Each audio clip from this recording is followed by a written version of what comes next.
been described by the United Nations as being one of, if not the most terrible place for children. These kids are being raped, turned into sex slaves, they're having limbs chopped off, they're being forced to murder their own parents, their own siblings. We've got to get the world to see what's going on. And so we've got to do something about it. Sister Rosemary gives them something that you can't buy. She gives them love.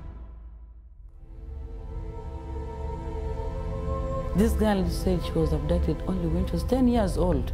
And before being trained as a soldier, she was forced to kill her own friend. And as I say, how did you kill your friend? Say, we were told to hit the head until she died. When she was 13 years old, she was given to a rebel commander whom she described herself was like her grandfather, to be her husband. Yeah, she gave birth to 3 kids to this man, and at the same time she had to fight. The girl escaped from captivity.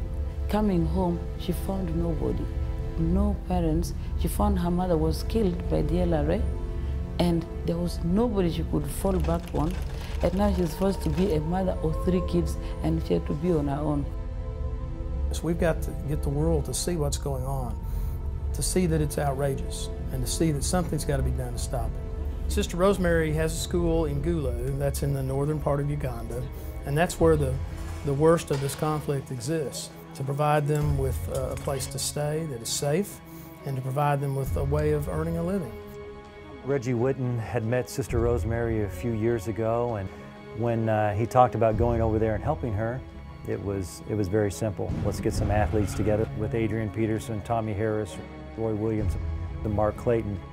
Let's get some doctors together. Let's get some professionals. Let's go over there and let's help these women and these children.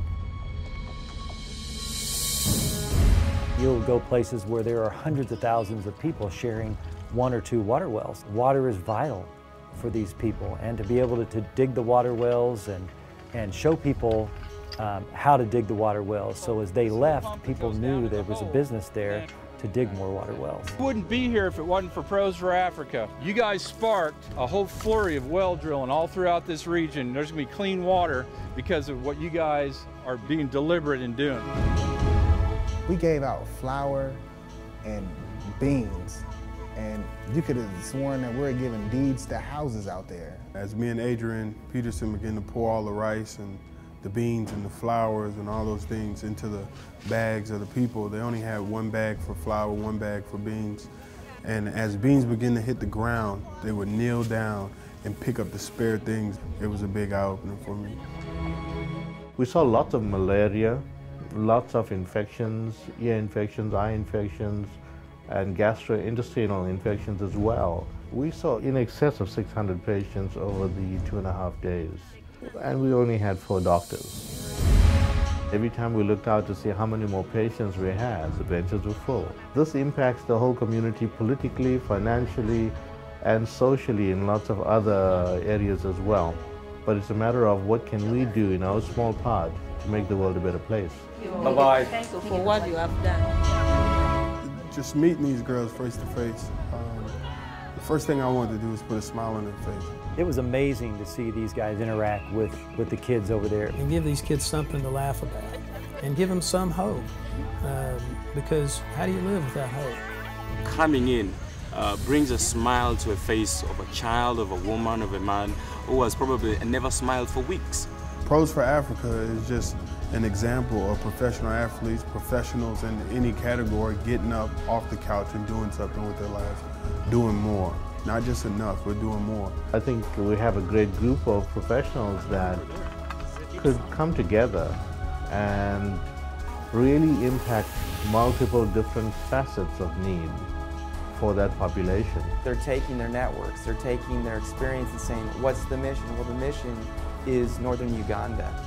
And we've got a woman who's fighting terrorists with sewing machines. She needs our help. And come aboard, because we need you. We want you. We want you to be able to be a blessing to other people. It's just not about football players. It's not about artists. It's not about doctors. It's about everybody. Everybody wanting to help We want to go to Africa and make a difference in these girls' lives. These kids can't do it on their own. They've got to have somebody help them. And so we've got to do something about it.